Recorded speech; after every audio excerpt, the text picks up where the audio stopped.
Welcome, beautiful souls. How you guys doing today? How you guys feeling? I'm wishing everybody love, blessings, and healing. Okay.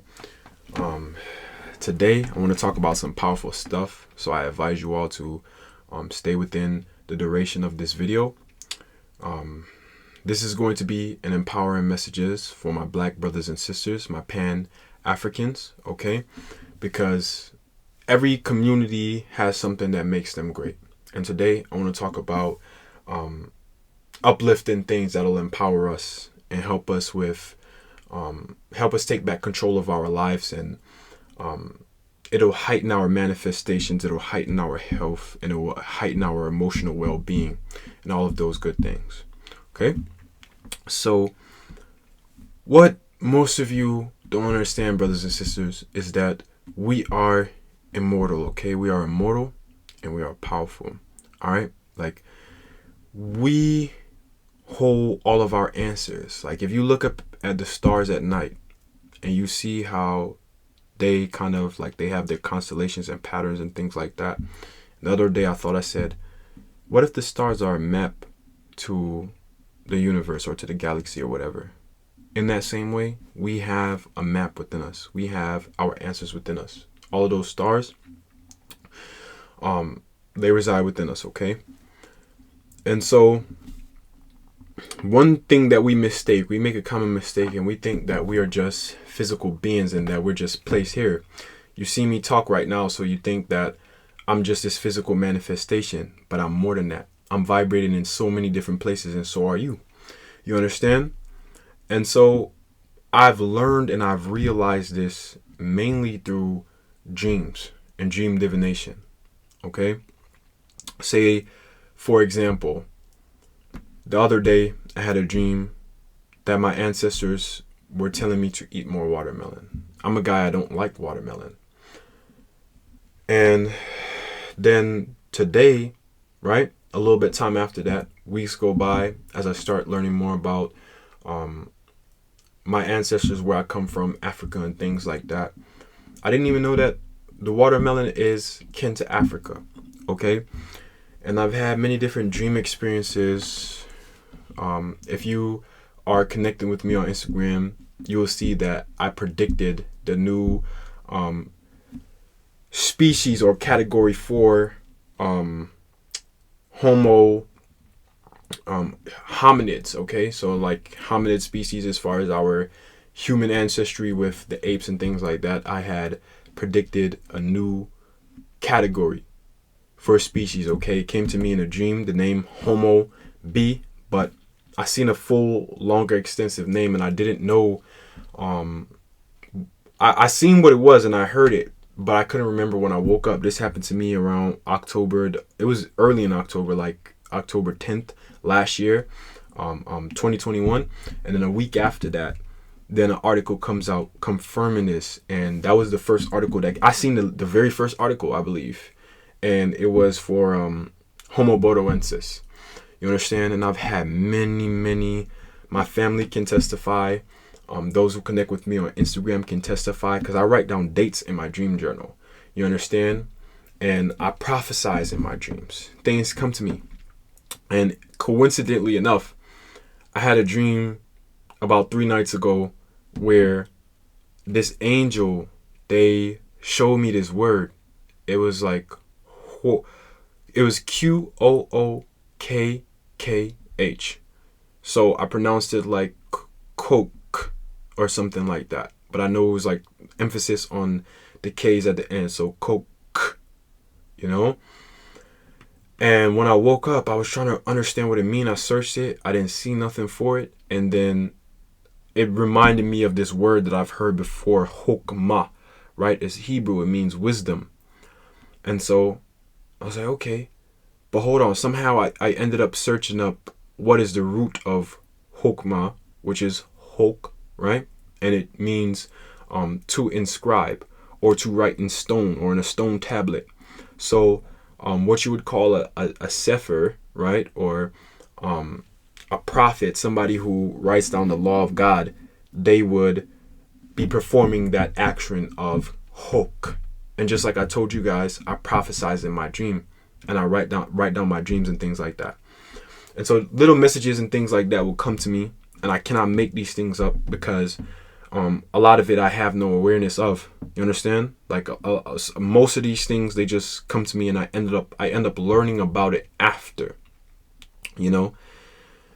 And so I'm convinced, and no one could tell me otherwise unless they had a thorough explanation to show that dreams are not even just dreams, but visions of future events happening in dreams is just the mind's logical way of doing things. If you can thoroughly break that down for me, then I will have to reevaluate. But as of now, I believe when we go to bed at night and we're dreaming, we're not just dreaming, but we're existing somewhere else as well. We're tapping into a different one of our bodies.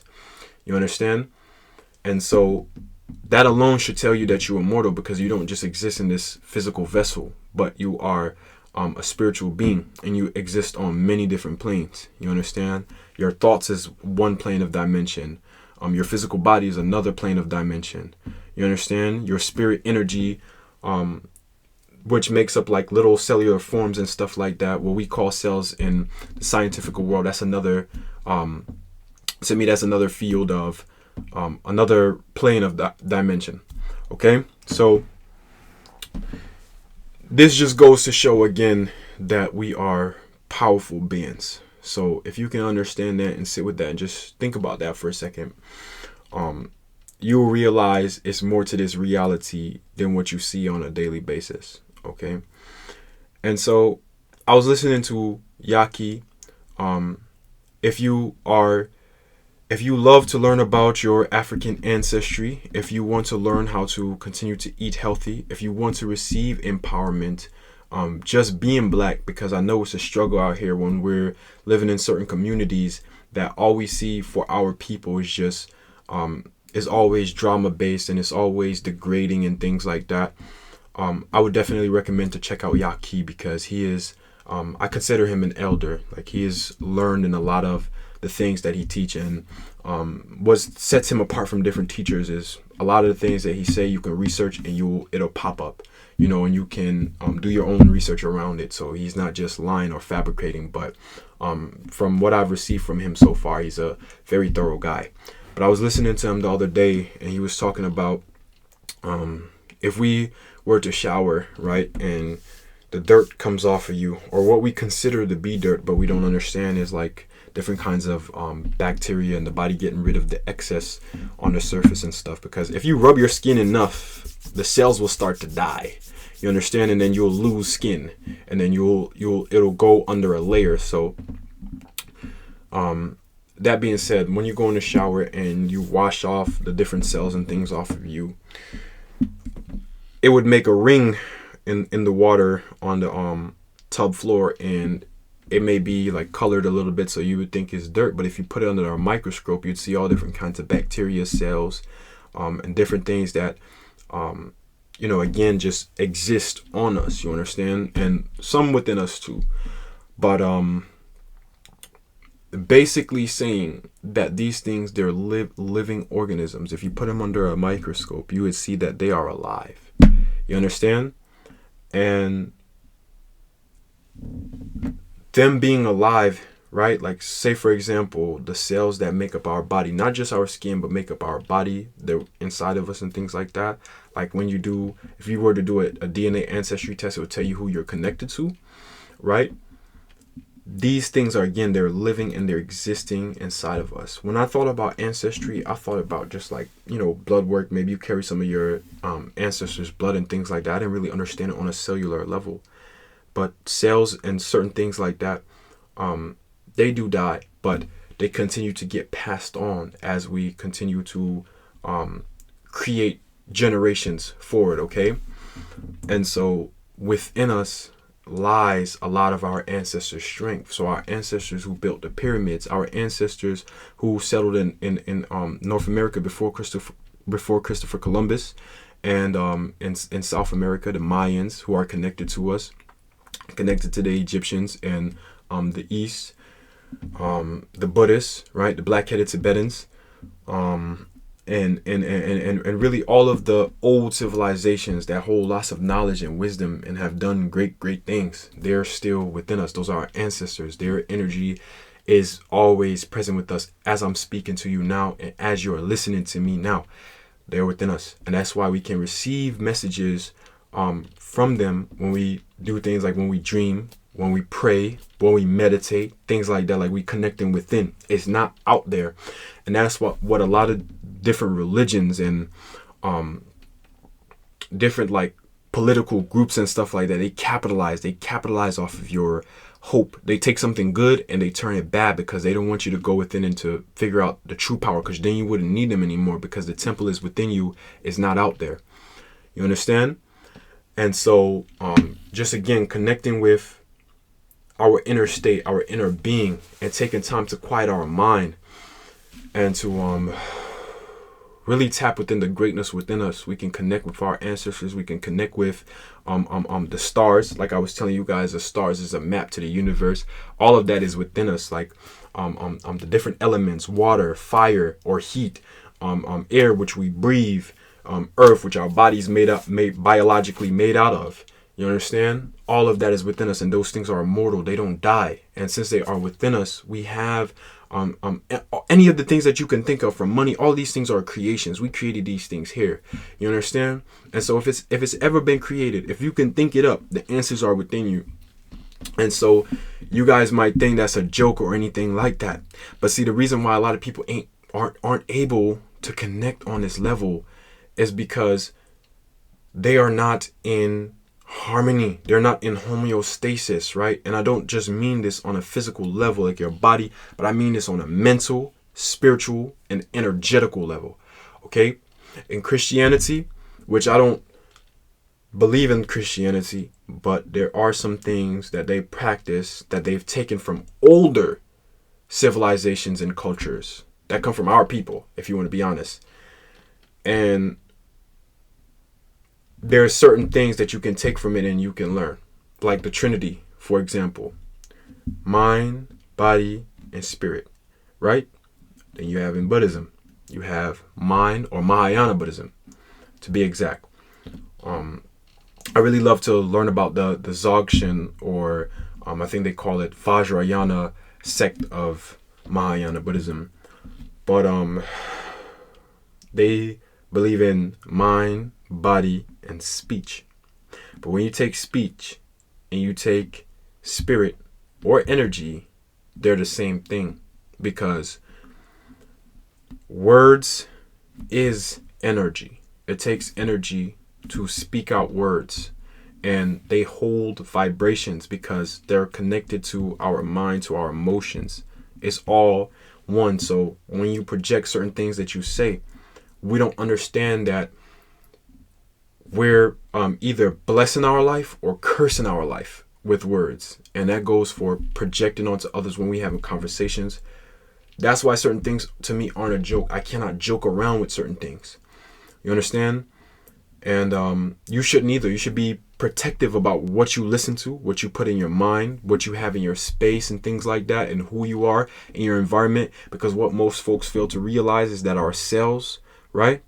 They're always receiving information from our environment. That's why things like radiation and stuff like that, they interact with your cells, they kill your cells, and all these different kinds of things, because your cells and your body, your vessel, is always communicating with its environment. And depending on what's going on in your environment, it's, influencing your body. So that's important to keep in mind, and not just your physical environment, but your inner environment as well.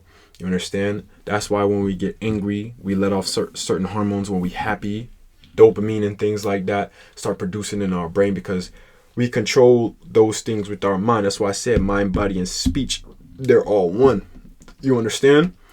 And so Yaki even said this, and I agree. He said, if you spell words backwards, you get swords, right? And I mean words backwards if you go like this, right? So from here, and then you go over here, and then you read it like that. Not like this. Not going from the last letter like that, because, yeah. Anyway, word spells swords going in reverse, okay? and they're just as powerful as swords. Is there any connection? I have no idea, but I think it's important enough to, or synchronistic enough to make a connection. You understand? Because words are that powerful, in my belief. And what you say, right? Your mind believes, and what your mind believes, like I gave you that example a second ago, it controls a lot of your body. So what most folks don't understand, they're either cursing or they're blessing their life. And so it's important for us to prioritize these three sects, okay? Mind, body, and spirit. Body, exercise, eating the right foods, organic foods and things like that, because when you eat life-giving foods, your body will be alive instead of dead foods like meats, instead of processed food, chemical-based food, overly saturated foods with things that we don't need, you know, those kinds of things. Put that to a side. You have to make a sacrifice. Your body will thank you later, okay? Or at least do your best, and don't approach it with this comfortable mindset of, I'm here now, this is fine. But always try and climb a little bit higher. Of course, do your best for where you can. Not everybody can afford the best food. You know, sometimes I have to eat organic fruits and stuff like that. But always try your best to make the best choice, okay? And doing so, you know, good things to practice is praying over your food. You know, asking, you could do this in the morning, you could do it at night, or you could even do it before every meal. Just ask Spirit to cover you, mind, body, and spirit, to bless your food. Give thanks for the foods that you eat and things like that, because it's prayer. Like I said, and prayer is basically you setting out your intention to the universe and the universe responding to you. And also your mind and your body, they're taking all of that in. Okay? And so that's important.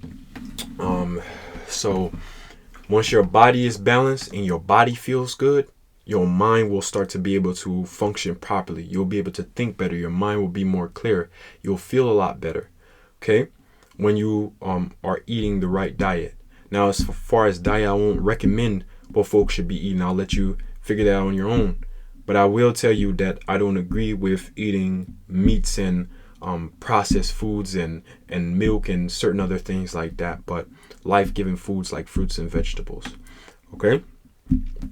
So that's just my opinion and what I would personally do for me, but I wouldn't recommend my diet for anyone. Anyway, unless you personally feel it aligns with you. But what else? Yeah, so now your mind's balanced because your body is balanced, and again, you'll start speaking more positivity onto your life, because your mind is clear, your mind is feeling good, your body feels good, your mind has more space. And so now you can, it's not even like a chain of action that you have to think, but they always are circulating with each other. So as your mind feel good now, you'll start speaking more positive things, okay? And so that's how it works. And I believe that's what keeps us in sync with our highest version, our higher self. That's what keeps us in sync with, again, the universe around us, from nature to our guides, guardians, angels, ancestors, whatever you will, and to God, okay? So, which God is all of those things to me, you know, but that's a topic for another time. But this is really intense, but I'm enjoying it. I'm enjoying the topic because it's powerful, and these are the things that they don't teach you in school. In school, they teach you that, you know, the world is just the physical world, and that you have to be serious all the time in order to manifest the things that you want. But what they don't know is that they're programming you, and they're taking you away from your own excellence, your own ideas, your own purpose, your own essence, and things like that, that is meant to shine and is meant to be prominent in the world. Okay, we didn't come here to please nobody. That's what folks fail to realize. Sometimes I fail to realize. I have to remind myself that I'm here. Spirit has me here for my growth reasons, purposes, and spiritual journey, but also to share and to bless like I'm doing now. You understand? So it's a lot greater than my insecurities, and I'm aware of that. So yeah, man, like I feel like we are Gods meaning that we are a part of nature, part of the universe, and so in our own rights we have a lot of free will and control over our life, and that is not a joke. And one last thing that I want to mention is I feel like when we are in nature, getting a lot of sun, okay, again, meditating and doing and keeping up with certain practices as colored and melanin people, which our ancestors always been doing, this will change and this will bless our life. And I firsthand can testify to that from how I've changed my life. I'm literally upside down from I flipped it. I changed it upside down, but my life is not upside down. If anything is right, I think before it was upside down. But anyway, I feel like I've with intention and with taking the right actions and practicing the things that I'm telling y'all here, I've changed my life from being in the streets, from doing toxic things, from thinking toxic thoughts, to I'm here with ambition and working on certain things. I have a book in the works right now that I'm getting ready to publish this year. Many other different things in the works that I won't mention and talk about here. I just wanted to share what's going on with my book, because I've been giving updates, and also I'm excited about releasing it. But everything else, I'm just going to continue to work on it until it's time to publish and to show. But yeah, man, anything in this world I believe is achievable, is possible, and you can do it. And I'm just trying to give you and share some tips here that if you guys follow, you will see in your own life that you can manifest and that you can have. And the last thing I'll tell you guys is, like I said in the beginning of the video, stay in the fight, because consistency and patience is another key, okay? Because it's not just blind desire and lust, like I want this and I'll manifest this because I can have it. It's true, but also too, you have to stay in sync with the universe, and you have to be patient, and you have to listen to your heart. That's why I gave the advice to meditate, to pray, and things like that, so you can always be receiving guidance from higher forces, benevolent forces, okay? So that is all I have for you guys today. I hope today you guys I gave you guys something to think about, and inspire you guys and push you all forward. So that is it. I'll see you guys in the next one. Peace.